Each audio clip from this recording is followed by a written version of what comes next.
The first issue is the continued incarceration of our leaders, Dr. Besigye, Ajobed Kamuregea, and several other leaders and supporters. Wednesday this week, April 16th, marks exactly 5 months since our leaders, Colonel Dr. Kiza Besigye and Ajobed Rutare, were kidnapped from Nairobi, Kenya. Dr. Besigye and Ajobed have been in detention at Machindia Military Police Barracks and Luzira Maximum Prison for 5 months, 149 days. The country had expected, under the rule of law, that because Dr. Besigye and Ajobed Kamuregea met the requirements under the law, that they would be granted bail by a High Court judge, Rosette Comfort Kania, on Friday last week, the day Idi Amin was ousted from power.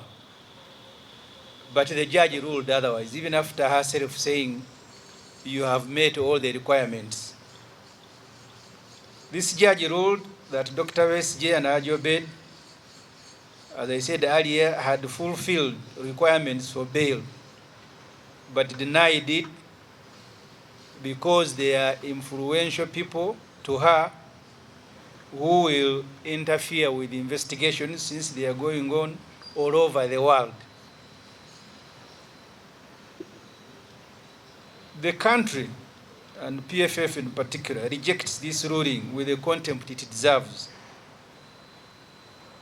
We have since been told that Judge Kania is one of the cadre judges that were staffed in the judicial system by the regime, particularly Chiwanuka Chiriowa, who is the Attorney General, primarily to rule in favor of the dictatorship when called upon.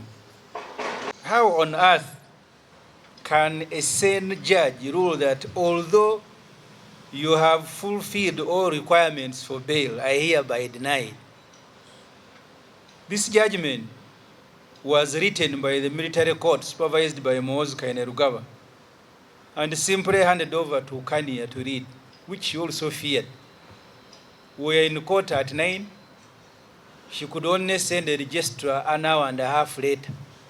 And her behavior was suspect from the beginning. Because when you went to appear before her, she said, you media, don't focus camera on me. But you are a judge paid a salary by the public to execute work on behalf of the public. Why do you fear the public? So her conduct was suspect from the beginning. Before this ruling, Muhoozi Kainerugaba, an adult with a toddler's mind, had tweeted, as he usually does, insulting Dr. Besigye as a weakling whose kidnap Muhoozi Kainerugaba had executed himself. Remember, the same Kainerugaba, head of a national army but turned into a Museveni family militia, had revealed a plot to hang Dr. Besigye sometime this year. This is therefore to warn judicial officers of Kania's caliber that by aiding the dictatorship to trample on our rights and freedoms, you risk becoming a legitimate target of our struggle for freedom. You judges must not become pillars upon which this dictatorship is anchored. This is to tell the country that the plot, as earlier alluded to kill Dr. Besigye, we are aware of this plot. It is a desire of Museveni and his family that they eliminate Dr. Besigye. In our earlier meetings with Dr. Besigye, and Besigye is aware of this, he told us of how General Saleh had told him in 2001 that you, Besigye, we will isolate you and crush you. So Muhoozi is just repeating what the family had planned 2 decades ago. General Museveni General Sare and General Muhoozi, one family with 3 generals, are determined to eliminate Besigye at all costs, either by hanging him or by keeping him in the worst prison conditions that can deteriorate his health and eventually cause his death. That is what happened to his brother, Joseph Musasizi Kifefe, charged with the same offense, kept in Luzira under unspeakable conditions and released to die. The truth is that Museveni and his family have no evidence against Besigye. That's why 5 months after his kidnap, they are still fugitive. You all saw them in Nakawa. They are now asking to access Besigye's phones to look for evidence. Yet Museveni was saying, you, the public, don't demand that Besigye should be released. You should demand for a quick trial. That's why they wanted the military kangaroo where no evidence is supposed to be presented. You saw how they sentenced Aaron Kiza, the lawyer. You don't even have to stand for trial. They can just sentence you and then hang you. That was the plot.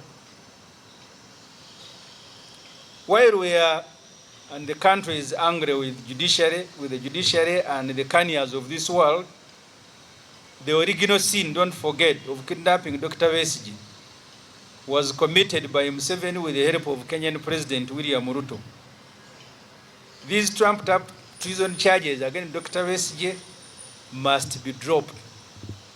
We demand, and the country demands, free Besigye, free Besigye, free Besigye. Njala kutwala omukisa guno kulwa PFF ne kulwa Uganda okusooka kubategeeza nti kulwokusatu wiiki eno gigenda kuwera emyezi 5 bukyanga Dr. Kizza Besigye awambibwa okuva Kenya ne Haji Obed Lutale.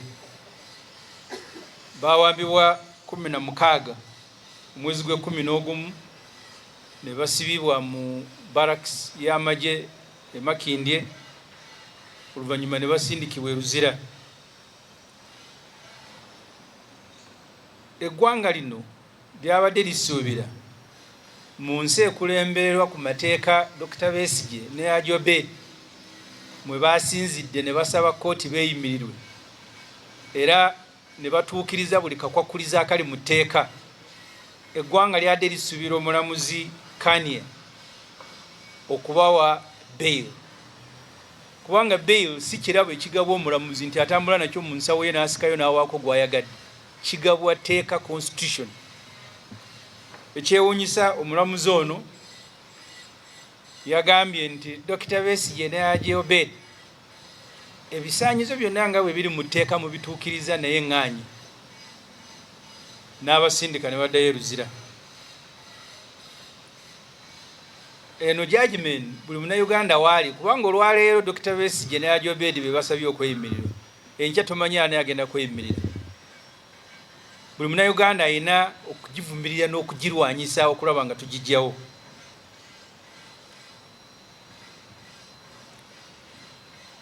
Judgment eno newakubadde court martial yavaawo naye yawandiikiddwa court martial nga mutabani wa Museveni Muhoozi Kainerugaba ya supervisinga, kubanga yabadde yakamala. Omanyi ono omuntu osobola okukula naye ng'omutwe tegukuze, ng'omutwe okyalowooleza ddala ng'omwana omuto. Kati Muhoozi Kainerugaba bw'ali bu structure bw'omulaba olaba muntu mukulu naye obwongo munda bwa mwana muto. Yabadde yakamala okugamba nti Besigye nze namusiba nze kennyini, ate nga mujjukira emabega kaawo yagaa nti Besigye tumutta guno omwaka n'omuti we tunaamuwanikira ku kalabba tumaze okugufuna. Titulinayo kubuusabuusa. Judgment eno yawandiikiddwa magye nga galagirwa Muhoozi Kainerugaba.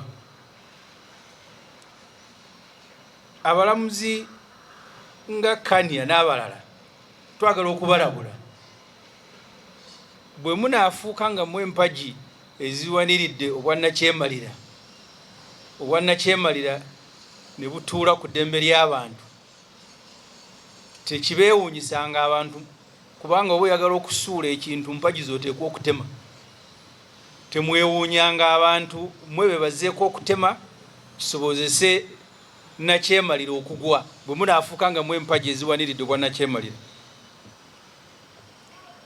Eggwanga limanyi nti mwami Museveni ne famire ye baagala kutta Dr. Besigye, ate nga Dr. Besigye yakitugamba wano era ffe nga tukimanyi, bw'avaayo okwesimba ku Museveni mu 2021 Sali Musale muto wa Museveni yamugamba nti Besigye tugenda kwa isolatinga, tugenda kulaba nga tukujje ku buli muntu omale tukusaanyeewo. Ekyo Besigye yakitugamba wano. So okwagala okutta Besigye kirooto kya Museveni. Ndowooza bwa Museveni nga Besigye tannafa tagenda kutereera oba musawo Muganda yakimugamba. Museveni, Sale, Muhoozi mu maka gaabwe gamu mulimu bajjenero 4. Abo be basalawo nti Besigye alina okufa. Baali bateeseteese kumutta eggwanga litegeere butegeezi ne kibalemerera ne bagamba muyiseeko mu kooti maashawo speed nayo ne tubalwanyisa ne tugibalemesa ne tugibasuuza.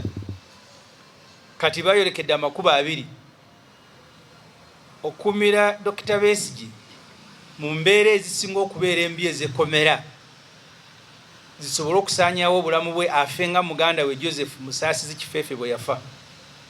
Kuba mujjukira nti muto wa Museveni wa Dr. Besigye oyo bamusiba ne bamuteeka mu mbeera embi ennyo, balaba agenda kufa ne balyoka bamuta ne bamutwala Mulago, Kifeefe n'afa n'aziikibwa. Kati Museveni agamba nti Besigye tusobole mutte kumuwanika kalaba ng'omutabani bw'abadde ateesezza. Era abagenzeeko eruzira mulaba Dr. Besigye tulinga abali mu zoo asinziira eri ku ssimu. Tomanyi oba ne byayogera baalikodinze ebirikodinge kati bwe twogera naye. Naye nga yakagenda eruzira abagendeyo mulamu ne bamuyitanga ne twogera naye. Kati bamuteeka eri ne bateekawo ekisimu. Kigendererwa bwe baati basobodde kumuteeka ku muti Muhoozi gwe yagamba ne bamutuga ne bamutta bamuteeke mu mbeera nga zirina okusaanyawo obulamu bwe nga bwe zaasaanyawo bwa Kifeefe mpaka lwe yafa. Olutalo olw'amateeka lujja genda mu maaso naye n'olutali lw'amateeka nalwo lubindabinda. Bwe tunaaba tumaze okuteekateeka tujja kubuulira eggwanga. Ennaku z'omwezi nga 3 guno omwezi Dr. Besigye akomawo e Nakawa. Ekimukomyewo mu kooti eyo Museveni akyanoonya bujulizi kati agamba nti mbunoonyeza mu ssimu ya Besigye. Kooti munyambe nsobole okunoonya obujulizi obunaalumika Besigye nga nkozesa ssimu ye. Oba mumuwulira Museveni omwe yagamba nti mwabaga nti Besigye tumute, lwaki temugamba nti tumuwozese mangu mangu? Kakati ani aganye Museveni okuwozesa Besigye? Ali mu kunoonya bujulizi.